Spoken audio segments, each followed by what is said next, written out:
Industry Symposium by Novartis. We have 3 talks. Transform Asian Subset by Yoshihiko Watarai. Role of Induction Therapy in Long-Term Outcomes by Dr. Ravindra Nikalji. Furthermore, there is a slight change. Dr. Pratik Das would be speaking on safety of everolimus with reduced calcineurin inhibitors in transplantation. Let's begin the session as we are running short of time. The Industry Symposium by Novartis. May I invite Dr. Bharat Shah to moderate the symposium. Over to you, sir. Thank you and welcome all to this afternoon session. We have had a wonderful session in the morning.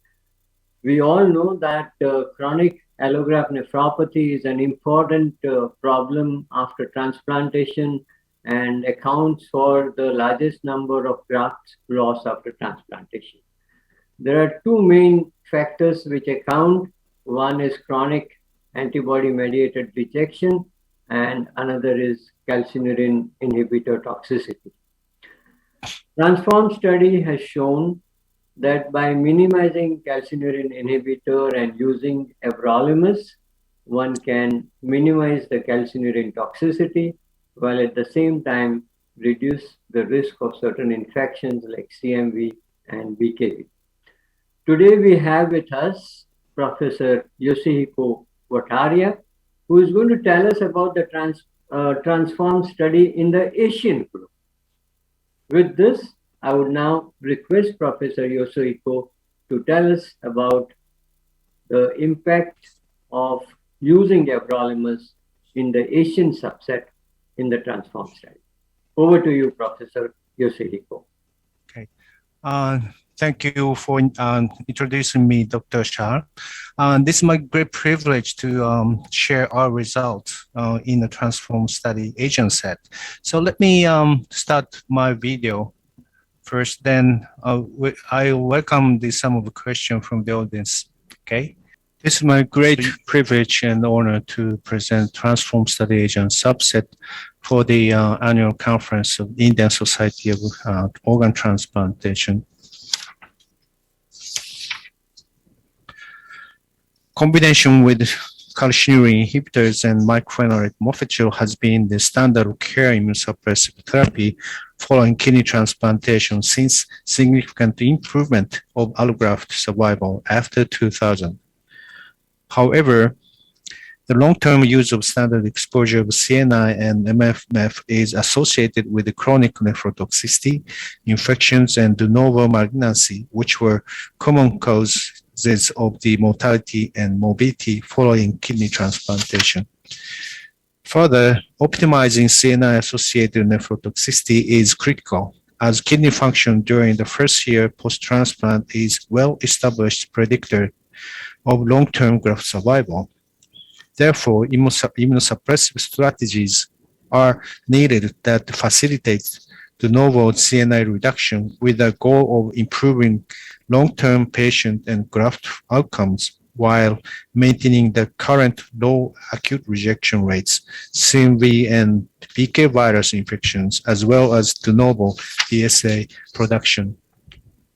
In a past pivotal study, including A2309, the use of everolimus was associated with greater than 60% reduction in cyclosporine exposure with comparable efficacy and renal function to mycophenolate acid plus standard exposure cyclosporine regimen over the 2 years period.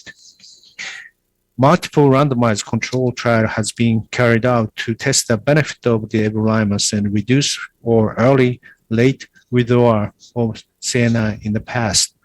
Everolimus, in combination with reduced exposure CNI, was found to be non-inferior to standard CNI regimens for anti-rejection efficacy with comparable, if not better, allograft function.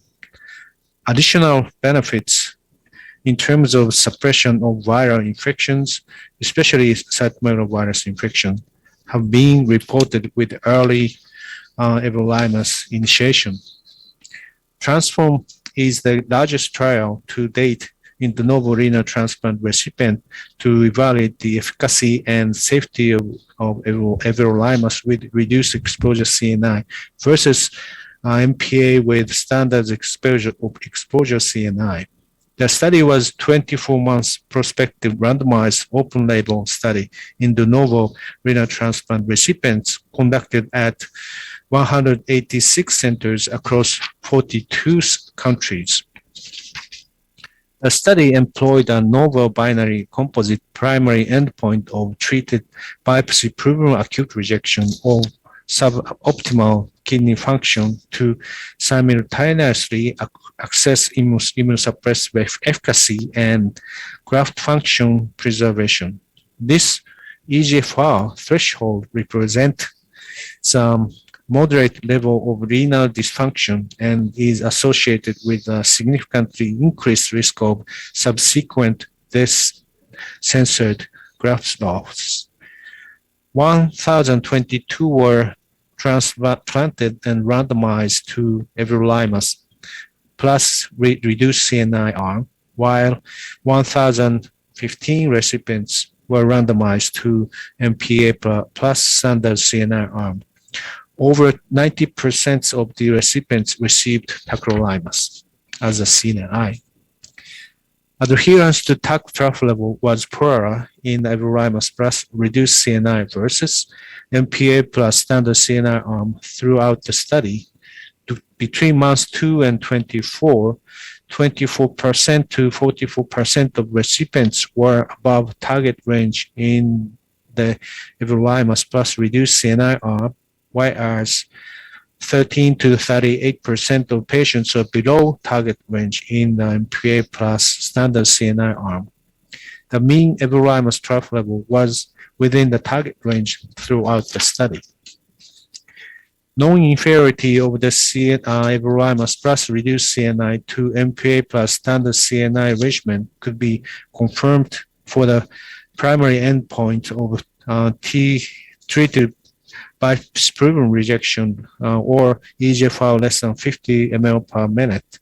The comparable rates for composite renal failure consisted with treated by proven acute rejection plus graft loss plus death were also confirmed. Incidence of de novo DSA was comparable in both arms and both donor type subpopulation. Mean eGFR was stable up to month 24 in both arms. The incidence of overall adverse event and serious adverse events were similar between arms.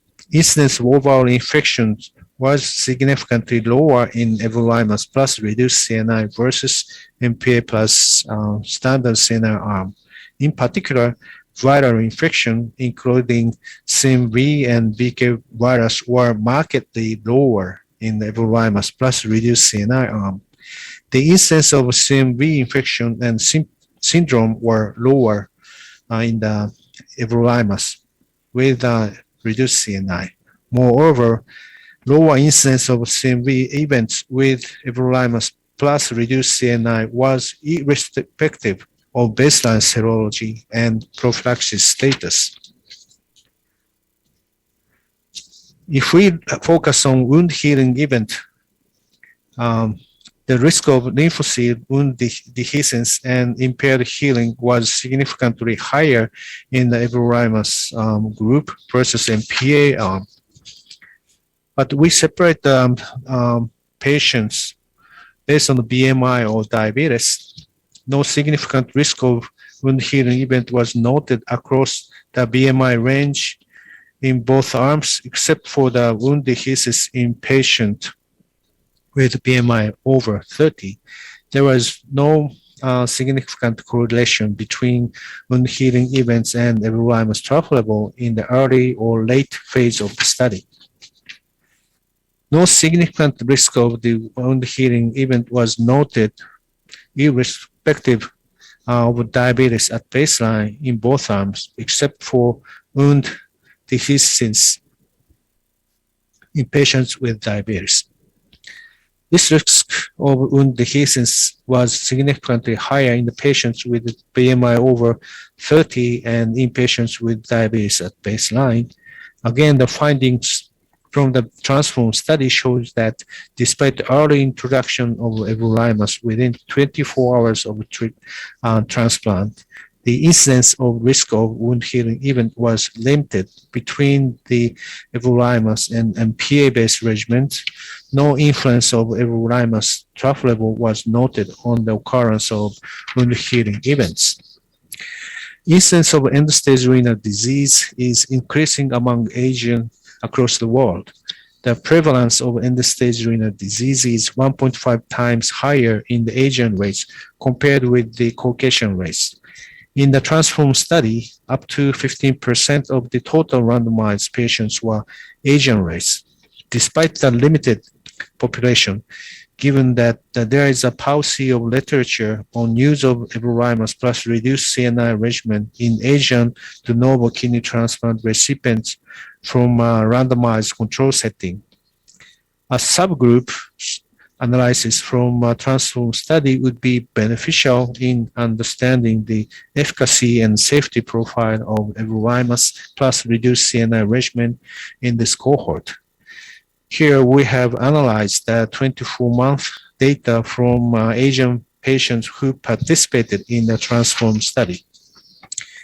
Of the 2,037 patients in overall study randomized in transform study, 293 were Asian race and were included in the study analysis. And 91.2% in the everolimus plus reduced CNI arm and 92.4% in MPA plus standard CNI arm patients completed the 24-month study. Study drug discontinuation was more frequent in everolimus plus reduced CNI arm, which was 23.5% and 17.2% in MPA arm. Adverse event were the most frequent reason of study drug discontinuation in both study arms. Around 84% of patients received allografts from Asian donors, and living donor kidney transplantation was performed up for 85% of patients. Asian region donors had lower mean age and expanded criteria donors compared with the overall population in both arms.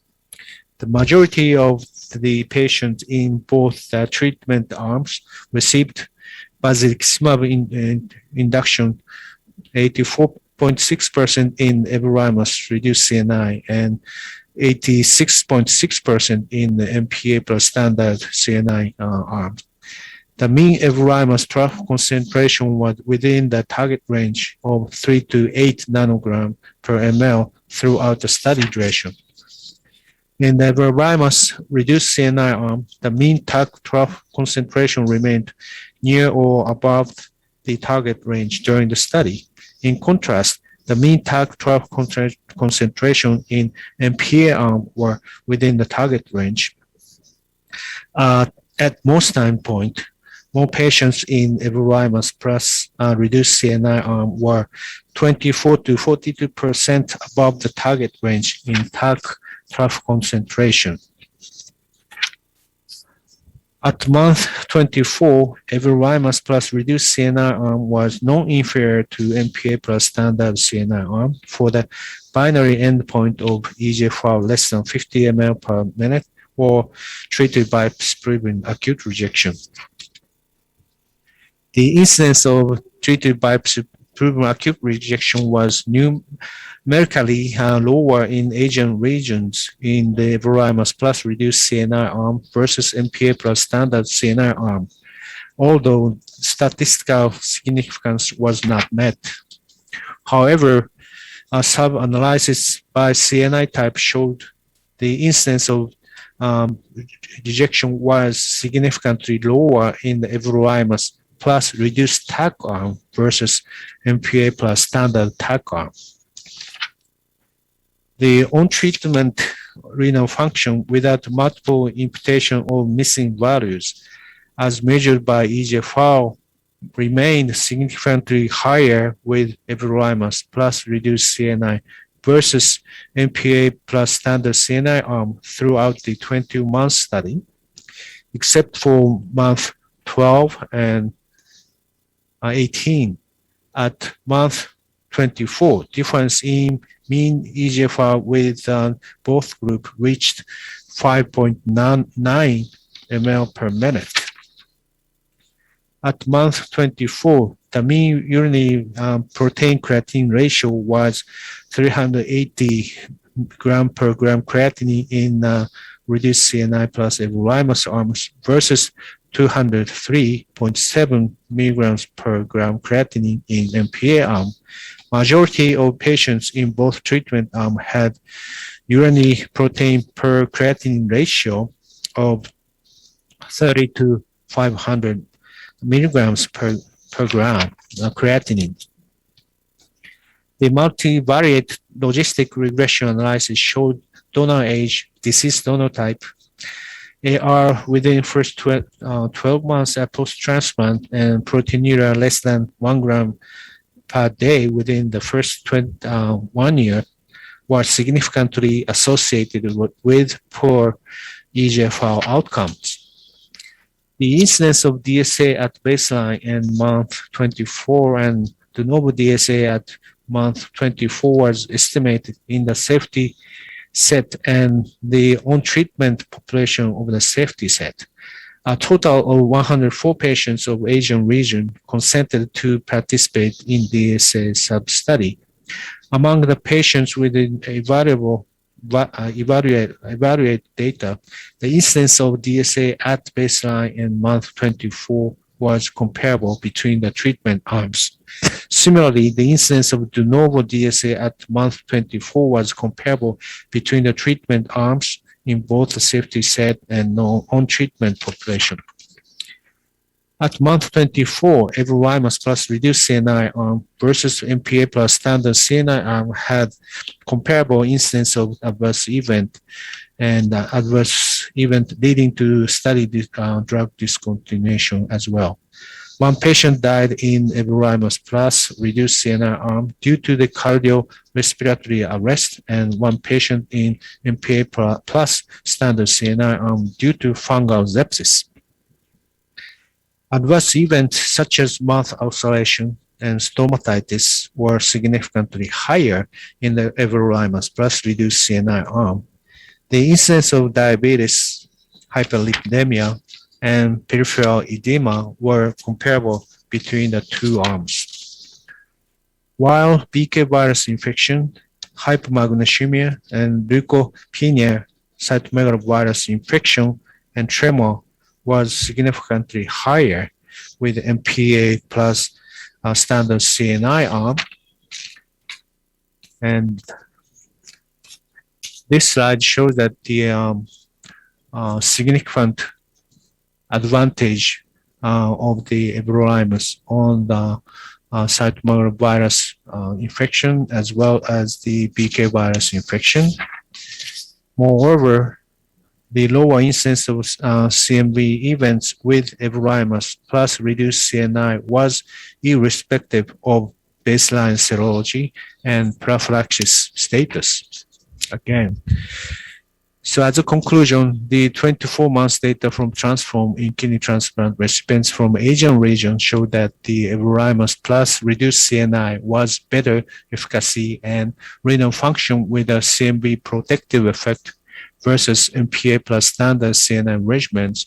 The Asian region recipients had different demographics and showed better outcomes compared with the overall population.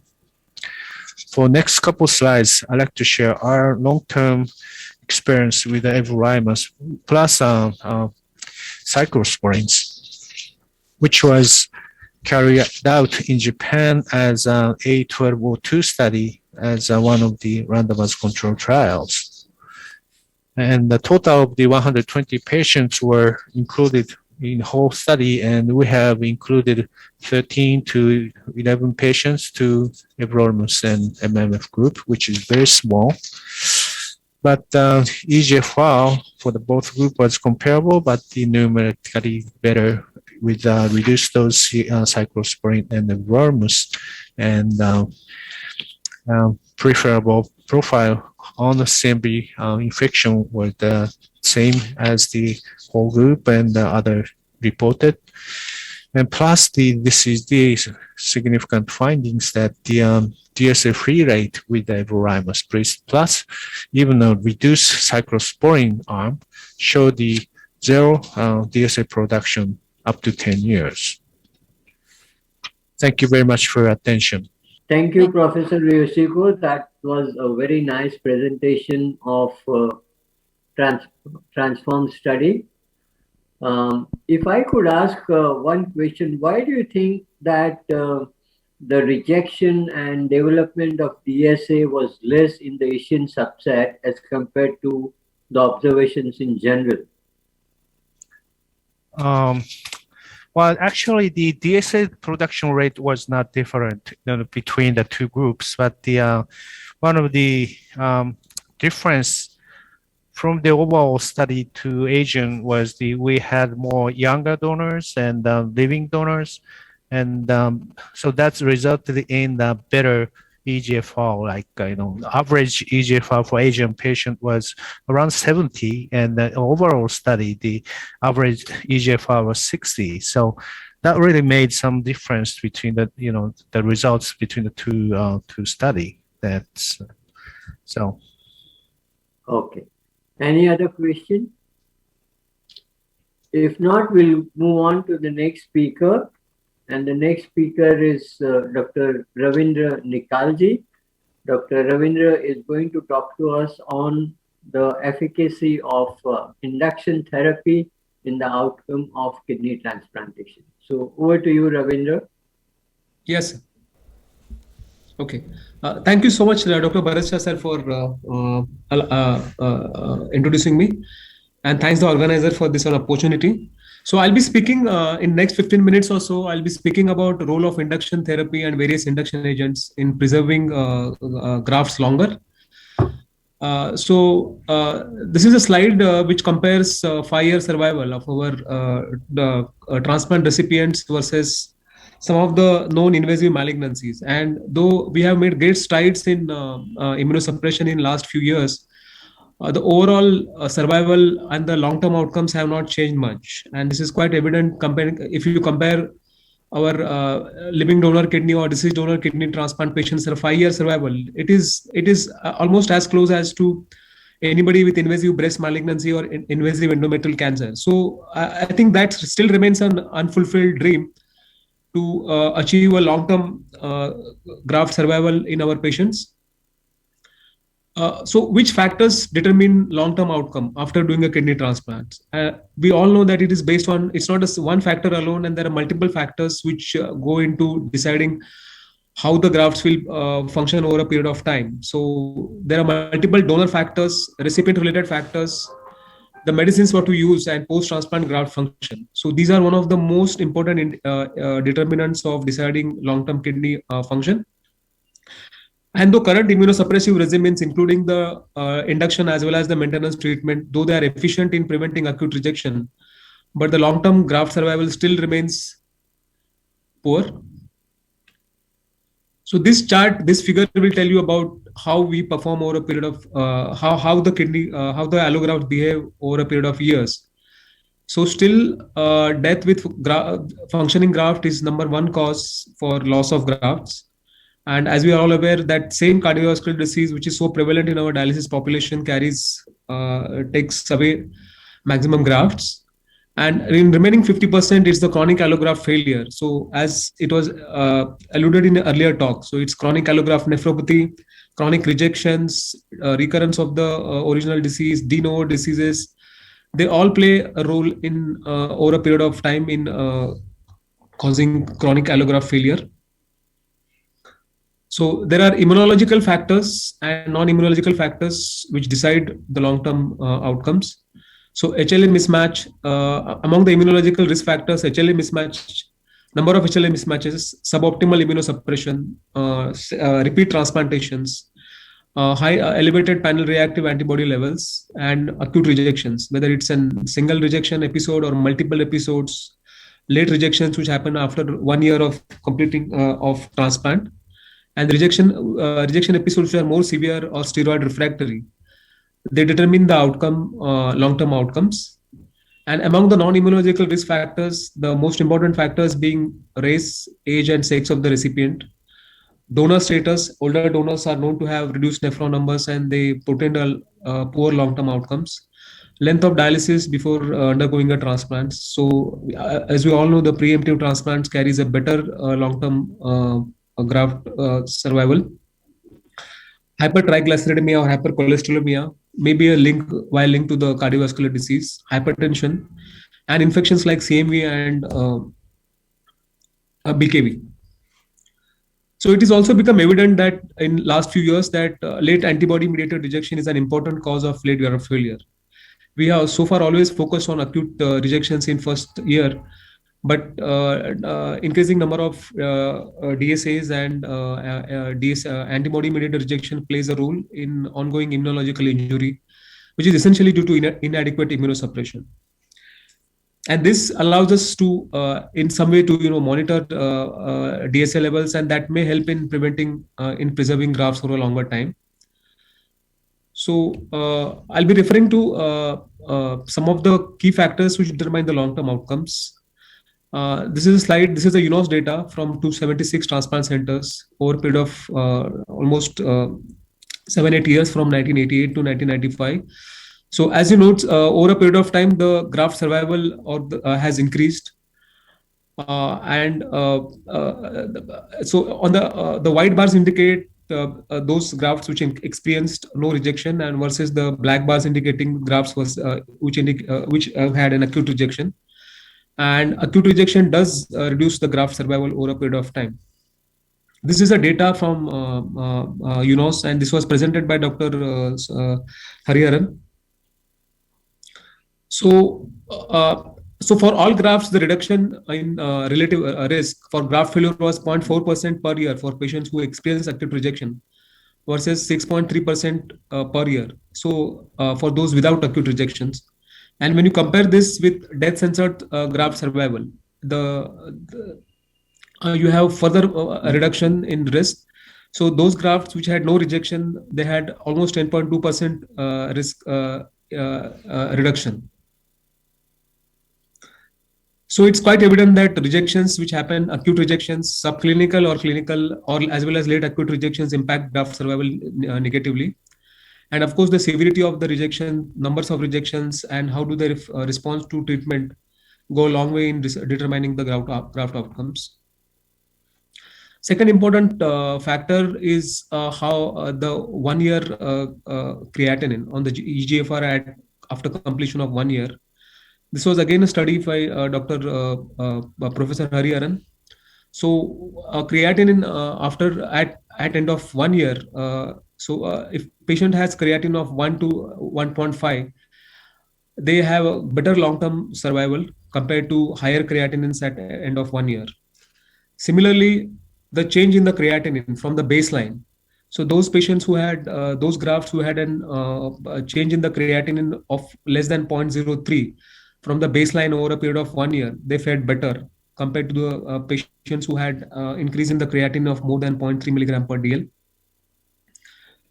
And in this study, the variables which stood out, which determined the outcome, were recipient-related factors like male recipient, patients who were blacks, diabetes in recipients, and history of previous transplants. And among the donor variables, it was again the race, male donors, and elderly donors. And in the important transplant variables were cold ischemia time of more than 24 hours, history of delayed graft function or need for dialysis in the first week, clinical acute rejections, and the number of mismatches.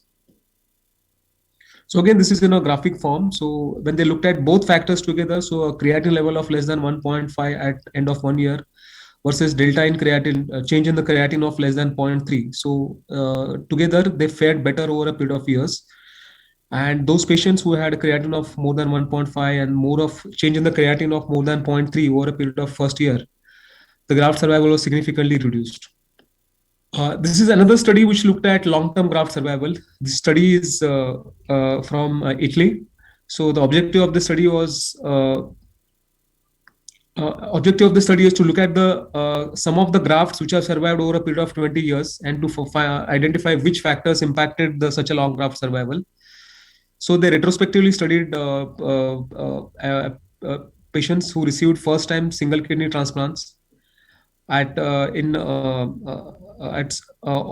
Hospital in Bologna, Italy, and they looked at the clinical immunological laboratory profile of these patients who had whose graft survived beyond 20 years. So they could identify 111 patients who received transplant, and they had a functioning graft after 20 years of completing transplants. So what they could identify is female gender of a recipient, living donor, younger donor age, shorter delayed graft function duration, and lower 1 year creatinine or higher 1 year EGFR were the predictors for the long term or more than 20-year functional graft survival on the univariate analysis. And in the multivariate analysis, only female gender, short duration of delayed graft function, or a low 1 year creatinine and higher GFR remained as significant predictors which decided about graft failure for more than 20 years. So, having said and having identified which factors impact long-term graft outcomes, let's look at how induction agents help us to achieve these targets. So, what are the advantages of using induction agents in transplant patients? So, of course, it is useful for DGF. It decreases all rejections, including antibody-mediated rejections. It allows or mandates to decrease maintenance immunosuppression. It can allow us to reduce CNI exposure. Though infection and malignancy is an increase after using induction agent, but I think it's also MMF in some way contributes to it. And in the long run, it is definitely cost effective.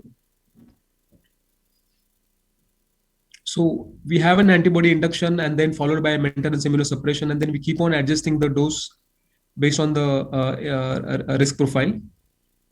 These are the various antibodies that are currently being used in transplants.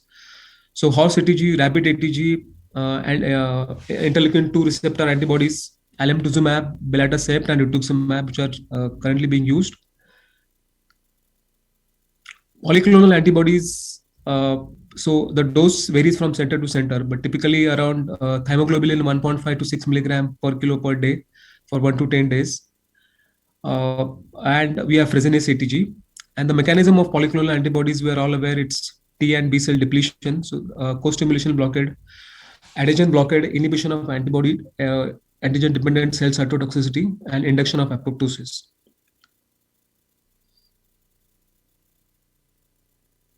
So, clinical practical guidelines from KDIGO, they do recommend an interleukin to use induction therapy as a part of the initial immunosuppressive regimen in kidney transplant recipients. So, interleukin-2 receptor antagonist be the first line of induction therapy, grade 1B evidence, and a lymphocyte depleting antibody rather than interleukin-2 receptor antibodies for kidney transplants at high immunological risk. So let's look at the how induction agents affect graft survival. So this is one of the study which is from AGPJ Institute. It was done by Dr. R.K. Sharma, and this was looked at basiliximab induction versus no induction, and they followed up patients for almost 10 years. And if you look at the patient survival and the graft survival, patients who received basiliximab fared much better compared to patients without induction on long-term follow-up. Similarly, Simulate US trial by Dr. Kahan in 1999. So, reduced number of rejections, and which in turn which gave a better graft survival over a period of years. So, Simulate versus no induction or placebo. Then let's look at the outcomes between various antibody inductions in kidney transplantation. So this was again a UNOS data. They looked at, in US, thymoglobulin is the most commonly used induction agent, followed by alemtuzumab and also basiliximab. And they try to look at compared alemtuzumab versus thymoglobulin, and similarly basiliximab versus thymoglobulin. So if you look at the first two graphs, so survival when they matched between the basiliximab and the thymoglobulin,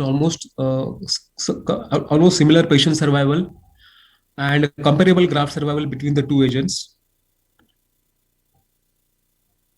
Sorry, so this is with the basiliximab. So it was almost comparable between the two agents. This is again another data by Dr. Toplitz. So almost equal survival with thymoglobulin versus interleukin 2 receptor antagonist over a period of 3 years. Over a period of years, we are using less and less thymoglobulin now. So currently the thymoglobulin dose that is being used is 3 to 6 milligram per kg cumulative. So I think what I would like to say here is induction agents, by preventing acute rejections and allowing minimization of CNI exposure, help us in preserving the grafts longer. Increase in malignancies and infections may neutralize the early gains provided by induction agents. However, matching these potent drugs to risk profile, reducing dose of the depleting antibodies, CNI minimization, and prophylaxis against infections and aggressive CV risk reduction will go a long way in preserving allografts longer. So I'll conclude here. Thank you so much, organizers, and thank you so much, Dr. Bharat Shah, sir. I'm ready for any questions. Thank you, sir. Sure. Thank you, Ravindra, for covering the impact of induction antibody agents on the long-term outcome of transplant. I would be happy if there are some questions. Any questions from the audience? Let me check. I don't see any question. Let me ask you a question, Ravindra. Yes, sir. How do you decide your induction agent? Commonly in our country, the induction agents used are either thymoglobulin or basiliximab. And how do you decide in your practice which induction agent to use? So, sir, as is the standard of care, sir, we go by the immunological risk rather than everything. So even during sir COVID time, there was a lot of emphasis on changing the not using the depleting antibodies and changing over to Simulec, but especially those patients who have high immunological risk like ABO incompatible or maybe retransplants, patients with DSAs. So it's essentially based on immunological risk of the recipient. So immunological risk is that is what is the most important determinant, sir. Otherwise, I don't think there's much difference in the long-term outcomes if you have a standard transplant patients. Yeah. Sure, thanks. Any other question? If there is no other question, we'll go on to the next speaker, and that's going to be Dr. Pratik Das. Is from Rabindranath Tagore Hospital in Kolkata, and he's going to talk to us on safety of everolimus with reduced calcineurin inhibitor dose. So over to you, Pratik. Respected Bharat Shah, sir, and thank you, organizers. The next few minutes of time, I will be talking on the everolimus in reduced calcineurin inhibitors in renal transplantation. So calcineurin inhibitors considered to be the cornerstone in the immunosuppression after renal transplantations. It has changed the face of renal transplantation by increasing the 1-year survival. But despite of this improvement of early graft survival, long-term results remains unsatisfactory. And most of the studies shows that around 20 to 25%, around 1/4 of the patients return back to dialysis within 5 years of the post-transplantation. This most of the cases of this were beyond 1-year kidney transplantation failure is either a death with a functioning graft, or this may be a chronic allograft nephropathy or chronic graft loss, maybe due to some non-immunological or the immunological reason. Chronic antibody-mediated rejection is very much one of the important causes, along with some cell-mediated rejections. But non-immunological causes also include the CNI toxicities and infections like BK virus. So that reduces the 5-year survival of the graft. So one important factor is CNI associated this IFTA. So CNI is the cornerstone. So Histological features of the CNI toxicity shows there is a progressive tubular atrophy or the interstitial fibrosis. Sometimes there is a hyalinosis, but the glomerular involvement is relatively less. And one of the most important prospective studies in a 10-year follow-up, they have shown that CNI toxicities also may be associated with arterial hyalinosis and the glomerular sclerosis.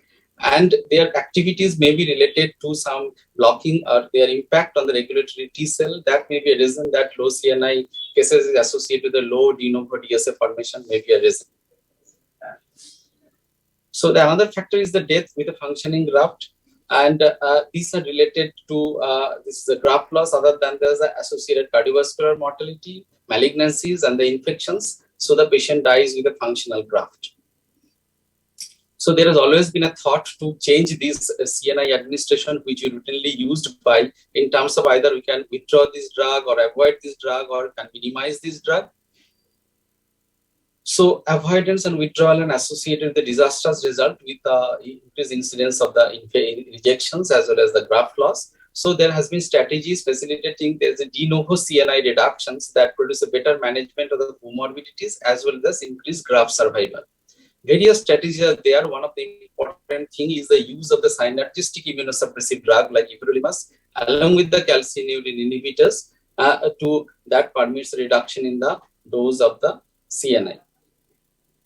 You can see that when you use everolimus in different studies in different point of time, they allow the reductions of the cyclosporine dosage. There is maybe a 60% reduction of the CNI doses after 12 months. And this CNI minimization with de novo usage of the everolimus was addressed to the challenges that are associated with the CNI and may be beneficial in improving the long-term outcome. These everolimus, they changes the causes the reductions in the IFTA. They have a benefit over the cardiovascular mortality. Antiviral properties are not actually there. They cause the less viral infections and anti-malignancy effect. These are based to basically some studies. And these studies started way back in 2011-12 when the ACID study was introduced this everolimus and their efficacy in reducing the CNI doses. And recently, well-designed completed transforms and the Athena trials, they have given us the new outlook regarding the CNI use in the renal transplantation patients. This is an older trial asset which it concluded that everolimus facilitated the tacrolimus minimizations to levels lower than the previously investigated and achieved good renal functions, and they have a low biopsy-proven acute rejections, graft loss rates, and probably acceptable safety in renal transplantation at the end of the 1 year. But the most well-designed, this is study the multi-center involving more than 42 centers and more than 2,000 patients of the renal transplantation. This study, probably one of the best well-designed studies in the field of nephrology. They have compared these low-dose CNIs along with everolimus compared to the standard dose CNIs with the MMF. The two subgroups, 1,000 almost in each category. I'm not going into the detail. One important thing is that the completions of the study in both the groups, in the everolimus groups, although they have a good result, but there is a more discontinuation of the medications because of the appearance of the several reasons. There's mostly the infections compared to the group that included the mycophenolate along with the standard dose of the CNIs. And these are the target. In the everolimus group, CNI was used in the lower dosage in the tune of 4 to 7 in the initial phases of tacrolimus level and reduced to 2 to 5. That actually not has been done in subsequent studies, but it is in the lower dosage along with the this is everolimus, and the standard doses initial level was 8 to 12, and this after 2 months with 6 to 10 and 5 years, which is standard use. And at the end of the 1 year, there's a composite endpoint, that is the total bias group and rejections was comparable in both the groups at the 12 months as well as the 24 months. This everolimus CMI, they maintained anti-rejection efficacy along with the preservation of the GFR at the end of the 12 months. That is already shown. And this is the Kaplan-Meier analysis, shows that at the 12 months, there is a key secondary endpoints, including death, was similar in both the groups. And this is also at the 24 months, they have shown everolimus with the low dose CNIs compared to the mycophenolate with the standard dose of the CNI. They have a comparable results in composite endpoints, including the graft survival as well as the death. The effect of the de novo everolimus CNI versus in the incidence of the biopsy proven, so 12 months and 24 months, you can see that is a non-inferiority of this load, this everolimus with the low dose CNIs compared to the TAC with the MMF. But this is also, you can see this is a both way. This is on the midline hazard ratio is not significant in this everolimus with the low dose cyclosporine group. But the advantages remains in the other places. Overall infection rate is much lower in this group. This is also the CMV infections as well as the BKV infection. Not that they have an antiviral actions, but mostly they have a low to overall immunosuppression potential. You can see this Kaplan-Meier analysis that has already been shown that the BK virus infections, cytomegalovirus infections, they are quite less in the everolimus group. But the one thing is important in the third curve, you can see in the study medications, the withdrawal is much more in cases of the everolimus group due to the appearance of the significant mucositis, leukopenia, etc. So this de novo DSA, which we are discussing, that has been shown to be slightly better in the everolimus and the CNI group, may be related to the T cell regulation, we don't know, but that cannot be commented or recommended with this present data. So if we analyze the subgroups of the CNI cyclosporine, they are mostly used tacrolimus, both the disease donor as well as the live donor. Comparison of the cyclosporine as well as the tacrolimus, there is no difference in terms of the bias-proven rejections, graft loss, death, and they are comparable. There is no statistically significant differences. And they are equal across the donor types in different donor subgroups, but they have not included the ABO-incompatible, highly sensitized patients, HL identical persons like that. And that had already been shown that in Asian subpopulation, there is a much more significant improvement of the GFR at the end of the 12 months, 72.2 compared to the 66.3. And that is statistically significant, probably because of so many reasons. We have more live donations and have a young donor. And you can see these side effects are much more in the everolimus groups: leukopenia, thrombocytopenia, diarrhea, mouth ulceration, etc. But proteinuria is not significantly. And these are the side effects. For that reason, probably the drug withdrawal or the drug incompletion at the end of the study period is much more at the everolimus. So the key point that in a 2-year follow-up study, there validates the de novo usage of everolimus with the reduced CNI regimen is a suitable alternative to a standard of care therapy comprising of standard CNI and MPA. They have overall reductions in the improvement of the graft as well as a reduction in the mortality, opportunistic infections, and development of the de novo DSA. Similar kind of the studies also well designed, but involving a slightly less number of the populations. That is, this is an Athena study, the 12-month multi-center open-label prospective trial, which also included 612 de novo kidney transplant patients, and compared the everolimus group with the cyclosporine as well as the tacrolimus group. And their study design is more or less same. One thing is similar with the transform trial is that here also the discontinuation is similar. You can see that only 23 discontinued in the mycophenolate group, whereas in the CNI group discontinuation is much more due to several reasons. And they have shown that at the end of the 1 year compared to the 1 month to 1 year, the changes in the GFR is similar in all the 3 groups. That is everolimus TAC, everolimus cyclosporine, and mycophenolate with TAC. And the biopsy-proven rejections, they are similar in the mycophenolate and the everolimus group, but it is statistically significantly higher in the cyclosporine group when they study. But the grades of the biopsy, the rejections are in the much milder, and the GFR loss is comparable. So basically, there is more chances of the rejections in the cyclosporine group, not in the reduced tacrolimus group, but this is not statistically significant and doesn't have a long-term impact. So the result is the non-inferiority of the primary endpoints. eGFR outcomes are comparable between the groups. The mean increase in the eGFR during first 12 months analyzed post-hoc was similar. Incidence of treatment failure and biopsy rejection was not significant in the TAG group, but is significant in the cyclosporine group. No difference in the proteinuria, cytomegalo, and BK virus infection is much less. And they summarize that they, with a non-inferiority trial, they have concluded the mean increase in the GFR from 1 month to 12 months is comparable. So based on these studies in the recent times, there is a practice how to utilize this everolimus with the low reduction in the CNI doses. This is a Pascal given a guidance. They have told that everolimus with reduced CNI is a suitable regimen for the majority of the low to moderate immunological risk patients with individualized management. Patients are high, this is not included in any of the studies who are at high immunological risk, and there is no data. There is no data in ABO incompatible transplantations, and there is no data in the patients with a multiple transplants, multiple solid organ, kidney, pancreas, or the kidney liver transplantations. And de novo data, we are not yet in the position to recommend that the low dose cyclosporine with the everolimus can produce a less amount of the de novo DSM. They have given the guideline to use like that. When you use a TAC, you use like a higher dosage of this everolimus compared to the cyclosporine after 4 to 5 days. In de novo cases, you do the plus blood is drawn. And if the levels are okay, you can continue with that. If you have to keep it in the tune of the initial month 6 to 8 and gradually around the 4 to 6. And if the increase and decrement with the tune of then the 50%. And during the period, the CNI dosage should be kept. They should be selected in the population who have a high risk of graft functions, high chances of the CMV positivity, signs of CNI toxicities, cardiovascular disease, and a history of the malignancies. And the dosage I have already been told. And they have suggested that tacrolimus level should be kept in the initial phases 6 to 8, and gradually at the end of 1 year, it should be around 3 to 5. And cyclosporine trough level should be in the tune of 75 to 100 in the initial phases and 25 to 50 in the later stages.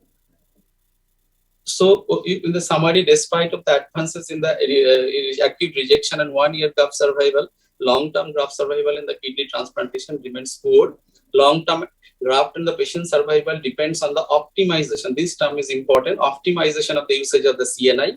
CNI minimization with de novo usage of the everolimus can address the challenges associated with the CNI and improve the long-term outcomes post-kidney transplantations. De novo everolimus with the reduced CNI not only manages the risk of acute allograft rejection, but also has the potential to improve the long-term outcome by improving the reduction in the cardiovascular mortality, reduction in the CMV and the BKV infections, anti-malignancy effect, and the improved renal outcome. Thank you, Dr. Pratik Das. That was a well-covered study about use of everolimus with reduced dose of calcineurin inhibitors. I have a question that there is clearly an advantage in properly selected cases when you introduce everolimus and reduce the dose of calcineurin inhibitor. But you have to select your patients properly. And one of the selection is that you should not take someone whose EGFR is less than 40 ml per minute, whether it is due to immunological factor or other causes. What makes it an undesirable drug when the EGFR is less than 40 ml per minute due to non-immunologic cause? No, that may be a non-immunological causes, or maybe because of you can see the side effects profile of this everolimus. This is chances of leukopenias, mucositis, and new development of the protein. Probably these things are much higher in those subgroups. Probably these, from the safety point of view, it is probably not recommended in the low GFR. And in proteinuria, it is obvious. Many studies have shown that it has an property of inducing proteinuria, initiation of the proteinuria of the patient. So they have recommended not to use any of the low GFR or more than 800 milligram proteinuria. Probably that reason, from the safety concern, not of immunological or this is GFR preserving point of view. I see Dr. Ravichandran in the group. Ravi, any comments or questions to this talk? No, I just checked it. So I really, yeah. Okay, at least I cannot add on. Nice to see you here. Yeah, thank you. Nice to see you too. And Dr. Bhalla, any comments or questions? No, sir. Thank you. Okay. Well, then, thank you, Dr. Pratik Das. That was very well covered. And indeed, the use of everolimus in properly selected cases does improve the long-term outcome. Thank you. With this, we end the session and we move on to the next one.